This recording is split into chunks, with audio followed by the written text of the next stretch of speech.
Stella here with the local news today.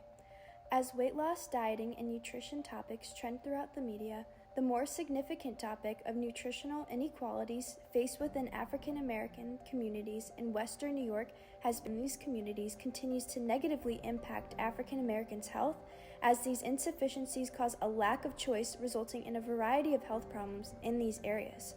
Health problems such as high blood pressure, obesity, and multiple other health risks have demonstrated that there is a greater problem at hand. In order to help decrease racial inequalities, increase life expectancy, and benefit the overall health of these low-income communities, New York State must increase funding and availability of supermarkets and food pantries. Within the low-income areas of Western New York, residents have experienced a severe lack of fresh food and the lack of accessibility to markets throughout the area. To get more information, I decided to travel to Target located near Kenmore, which is considered a low-poverty area.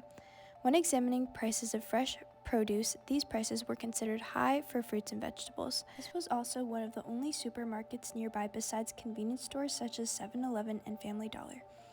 Researchers have brought valuable insight into the conversation concerning the food insecurities within Buffalo, New York.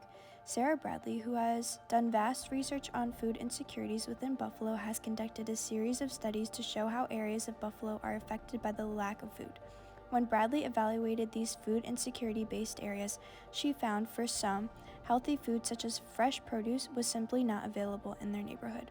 There were also cases where good food was available and of reasonable quality, but could still be inaccessible due to the cost of food. This discrimination has been prevalent for many years, and unfortunately, state and local governments have not done enough to fix these issues.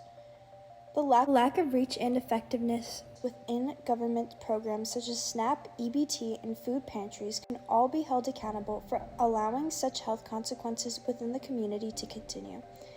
In particular, an already established program known as the Supplemental Nutritional Assistance Program is flawed, as certain families in need are unable to access these resources because of the exclusivity of this program.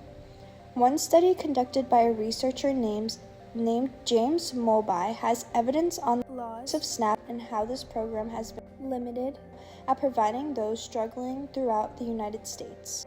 He says, SNAP included the following set of explanatory variables measuring household characteristics and circumstances, which include gender of household head, race and ethnicity of household head, highest grade completed, employment status, depression status, household income to poverty ratio, household size, household composition, prior SNAP participation status, participation in federal or state programs, changes in household size, housing status, employment, pay or hours worked, region of residence, state wage, unemployment rate, and SNAP state policies. Due to the extensive factors which may affect a person's accessibility to these crucial benefits, some families are not able to access these necessary resources, leaving them with lack of nutritious food choices, deteriorating overall health of these communities.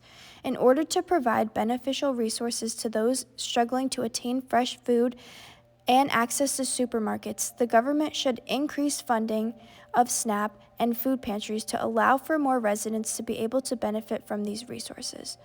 With additional funding towards these programs, this can ensure equality to struggling communities, creating accessible and affordable fresh food and easy accessible SNAP.